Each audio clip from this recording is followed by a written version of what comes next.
A minha vida está muito ligada à Sociedade Portuguesa de Escritores e à Associação Portuguesa de Escritores, que é a sua sucessora. Eu fui membro da direção da Sociedade Portuguesa de Escritores no tempo da presidência de Jaime Cortesão,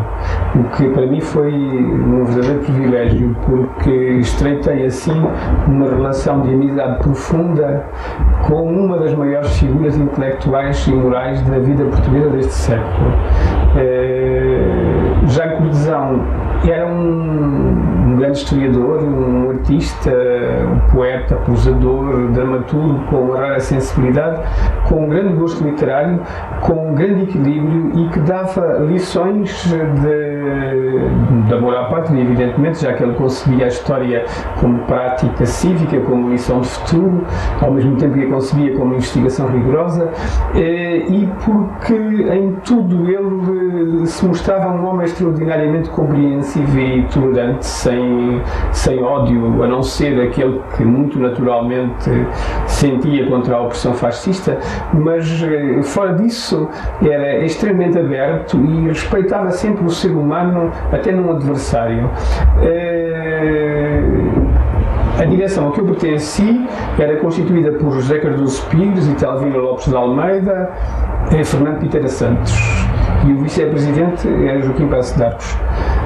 Foi numa outra direção, já depois de eu ter saído, mas a que pertencia à minha mulher, a Maria Judite Carvalho, que se deu o célebre caso da extinção da Sociedade Portuguesa de Escritores. Porque um júri constituído pelo Augusto Abeleira, pelo Manuel da Fonseca, o Alexandre Pinheiro Torres, a Fernanda Botelho e o João Gaspar Simões, deu o grande prémio de novelística a Luandino Vieira. Como todos sabem, houve algumas divisões e o João Gaspar Simões, por exemplo, votou no meu livro Terra Ocupada. Eu, por acaso, embora naturalmente seja sensível a essa preferência, estava de acordo com a atribuição do prémio ao Luandino Vieira. Eu próprio já tinha sido membro de um júri na Casa dos Estudantes do Império que tinha dado um prémio a Luandino Vieira pelo mesmo livro, Luanda, sem que disso as autoridades se apercebessem ou sem que tivessem agido, e portanto sentia uma grande admiração pela criação linguística, pelo poder de representação do mundo de Luandino Vieira, pelo que havia de profundamente inovador na sua literatura, e ao mesmo tempo respeitava e admirava o homem que lutava pela independência da sua pátria e que se encontrava, por essa razão, sofrendo no campo de concentração do Tarrafal, condenado a 14 anos de prisão. O prémio foi dado por razões literárias, de estética literária, mas penso que em muitos de nós, dos que estávamos em torno da Sociedade Portuguesa de Escritores, pesou fortemente essa circunstância. Como todos sabem, 3 dos membros do júri foram presos, o Abeleira, todos foram interrogados pela PIDE e ficaram presos o Abeleira, o Alexandre Pinheiro Torres e o Manuel da Fonseca. O professor Jacinto do Prado Coelho, que era então o presidente da Sociedade Portuguesa de Escritores, teve uma atitude de uma dignidade exemplar, solidarizando-se com o júri, o que lhe causou dissabores, foi enxovalhado nos pasquins de extrema-direita e foi alvo de uma campanha de difamação que chegou à própria televisão, onde houve uma mesa redonda onde o Amândio César e outros, agora não me recordo do nome de todos, atacaram o Luandino, negando-lhe a qualidade literária que hoje todo o mundo lhe reconhece e considerando um traidor, e atacando ao mesmo tempo os dirigentes da Sociedade Portuguesa de Escritores e o júri. É claro que essa campanha perversa, mal intencionada e acoberta de uma total impunidade desencadeou atos de violência que culminaram na invasão da Sociedade Portuguesa de Escritores por um grupo de PIDES e legionários que, como sabem, provocaram uma grande depredação, destruíram parte das instalações e a sociedade não tardou a ser extinta. Depois houve uma série de reuniões em casas de escritores antifascistas, entre eles o José Manuel Tengarrinha e o Fernando Namora. Eu estive, por exemplo, numa reunião em casa do Fernando Namora com vários escritores, entre eles lembro-me do Alves Redol, do Álvaro Salema, do José Cardoso Pires, de muitos outros, julgo que eu agora também não consigo lembrar de todos. Sei que dessa reunião saiu uma decisão que eu fosse a Paris, onde tinha vivido e onde tinha muitos contactos e amizades, e o José Cardoso Pires a Londres, para fazermos aquilo que podíamos, já que em Portugal estávamos amordaçados e não podíamos protestar contra todas essas violências. Nós íamos agitar a opinião pública internacional. Era o nosso direito e o nosso dever, embora naturalmente corrêssemos riscos. E assim eu contactei em Paris, e não posso deixar de prestar homenagem às pessoas que me ajudaram nessa situação. Contactei com o Monde, contactei com o Humanité, com o Témoignage Chrétien, com o Nouvel Observateur e com a revista Esprit, que era, aliás, uma revista católica, então dirigida por João Maria Domenac, mas que pôs igualmente as páginas da revista à nossa disposição. E também com o Estão Moderno. Nessa altura eu conhecia já Simone de Beauvoir e o Sartre, de dois encontros que tinha tido com eles em congressos de escritores em Florença e em Roma, mas estive mesmo em casa da Simone de Beauvoir e ela ofereceu-se imediatamente para publicar aquilo que me parecesse bem, quer dizer, todas as informações que eu lhe pudesse fornecer na revista. O Centro Nacional de Cultura teve um papel importante nessa altura na vida cultural portuguesa, já que nós escritores tínhamos ficado privados de um local de discussão e de encontro, e onde pudéssemos promover iniciativas de natureza cultural. Já vinha de trás a minha relação com o Centro Nacional de Cultura, porque eu, depois de ter sido preso e encarcerado em 1963, tendo sido libertado em vésperas do Natal, fui convidado, já não me recordo se no mês de janeiro ou fevereiro de 1964, a ir fazer uma conferência ao Centro Nacional de Cultura, que então era orientado por um monárquico liberal, uma grande figura da vida cultural portuguesa, que era o Fernando Amado. E eu fui justamente falar de um tema que já tinha abordado num congresso em Madrid, realismo, arte de vanguarda e nova cultura. Mais tarde vinha fazer dessa conferência um ensaio e um livrinho que foi publicado primeiro aqui pela Oliceia e depois em Espanha pela Ciência Nueva, que viria a ser proibida pela censura espanhola, mas ainda sobreviveu alguns tempos e foi uma editora, a Ciência Nueva, que teve um grande papel não só na vida cultural espanhola, como na aproximação entre a cultura espanhola e a cultura portuguesa.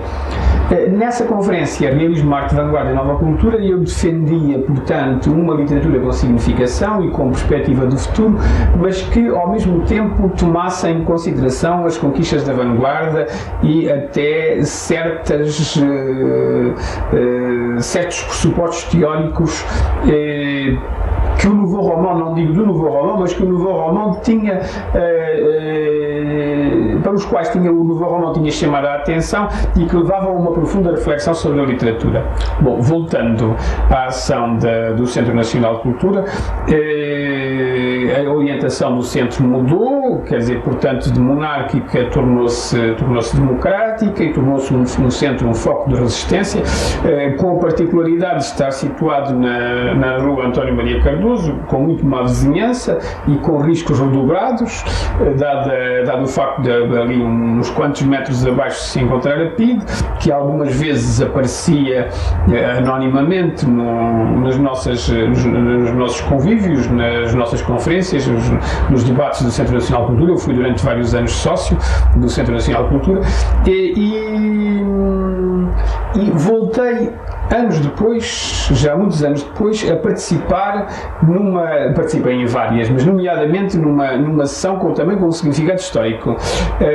Foi da primeira vez que em França se uniram numa campanha eleitoral, depois da Frente Popular, os partidos socialista e comunista. Eu estive nessa altura como enviado especial do Diário de Lisboa em Paris e participei num colóquio juntamente com o Rubem Tristão de Carvalho, então subchefe da redação do Século, e com o João Gomes. Cada um de nós nós tínhamos, portanto, feito várias entrevistas. Eu tinha entrevistado o Jorge Marchais e o Michel Rocard, o João Gomes julgo que tinha contactado com o Mitterrand, e apresentámos o nosso balanço da situação francesa e as perspectivas de futuro que ela traria, inclusivamente para o nosso país. Recordo-me que nessa mesma noite foi preso o Mário Sotomayor Cardia, que nós fomos, a PIDE devia estar na sala, que nós fomos advertidos e que saímos juntamente com o João Bernardo da Costa daí para ir protestar junto do Governo Civil, onde ainda se encontrava o Mário Sotomayor Cardia, que tinha sido preso numa ação de propaganda da CDE. Estávamos, portanto, em 1900 e em vésperas da campanha eleitoral de 1973. Eu queria, ainda antes de terminar, dizer que hoje não tenho muito menos convívio com o Centro Nacional de Cultura, mas não deixo de apreciar a ação cultural muito importante que o Centro Nacional de Cultura tem, inclusivamente no sentido de aproximar as pessoas do património, do nosso património cultural e artístico e da nossa realidade viva. Acho que tudo isso é importante e que, além de tudo, é extremamente interessante, e há uma pessoa que tem tido um papel extremamente dinâmico, que é a Helena Vaz da Silva. Isto evidentemente,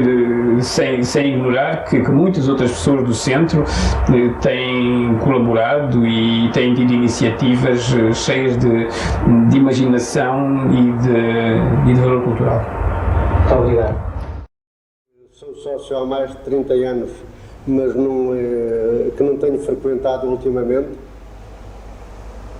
porque o 25 de Abril, que nos uniu a todos, ou que nos deu a todos a possibilidade de nos exprimirmos conforme as nossas opiniões, dividiu muita gente porque lhe deu outras tarefas. E agora podemos exprimir em muitos locais, em muitos jornais, em muitas salas, em toda a parte, e, portanto, o Centro Nacional de Cultura deixou de ter quase o monopólio da concentração democrática que teve por volta de 1965, 66, 70. Porque o Centro Nacional de Cultura, aqui,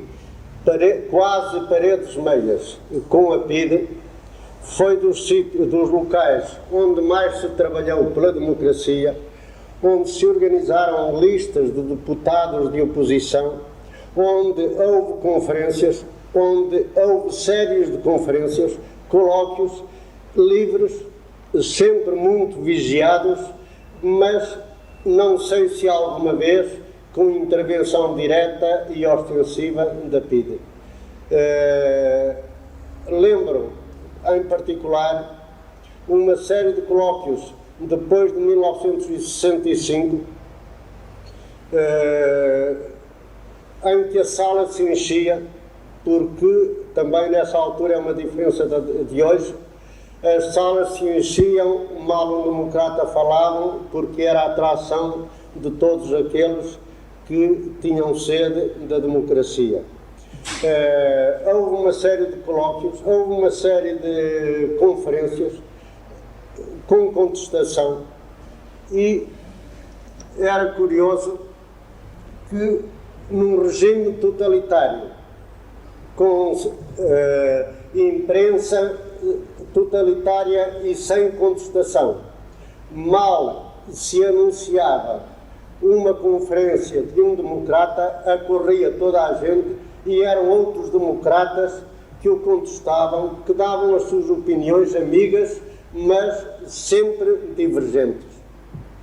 Lembro, em particular, a campanha eleitoral de 1969, coordenada aqui, com divergências aqui,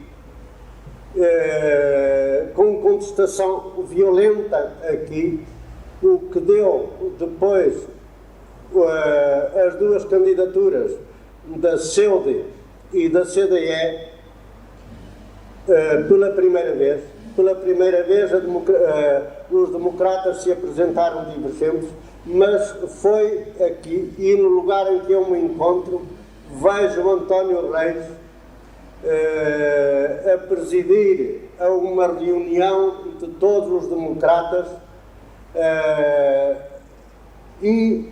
com certa sabedoria, dando a palavra a estes mais chegados a ele, o que me levou a uma intervenção violenta, dizendo que ou ele me dava a palavra ou eu saía da sala, e tive a palavra, expus a minha opinião, todos os outros expuseram a deles, mas o facto é que, como se sabe, houve duas listas democráticas, a CEUD e a CDE, concorreram ambas com divergências acentuadas. Aliás, as divergências mantêm-se hoje, mas não deixa de ser curioso que alguns da CEUD se encontram hoje mais próximos do grupo da CDE, e alguns da CDE vieram para nós, para os do grupo da CEUD. Eu lembro o António Reis e o Sotomayor Cardia. Houve as eleições, concorremos em duas listas. Mesmo nas eleições houve contestação de um grupo para o outro, mas todos continuaram no Centro Nacional de Cultura, que continuou a ser um pequenino templo, uma capela, digamos, da democracia, de opiniões divergentes. Opiniões divergentes, mas só as opiniões divergentes é que podem dar a união ou a unidade, porque a unidade imposta não é unidade nem união, é simplesmente subserviência. Enquanto que, quando nós sabemos a opinião de todos, mesmo divergentes, então podemos fazer a unidade, porque sabemos com quem contamos, com cada um. É isso que continua a ser o Centro Nacional de Cultura, um centro realmente onde se aferem uma opinião pela outra e onde se faz a verdadeira cultura, porque não há cultura que seja imposta, nem há possibilidade de atingir uma cultura desde que tenhamos uma pata sobre nós. O Centro Nacional de Cultura mantém-se neste centro que dizem ser o centro da opinião pública, que era pelo menos o centro da opinião pública em Portugal, brasileira, São Luís, Rua Garrete, livrarias e, por cima de todos, e a pôr a sua opinião durante 50 anos e a impor a uniformidade e o silêncio, também a PIDE. O facto milagre é, e se há milagres, é que o Centro Nacional de Cultura nunca tenha sido abafado pelos seus vizinhos da PIDE.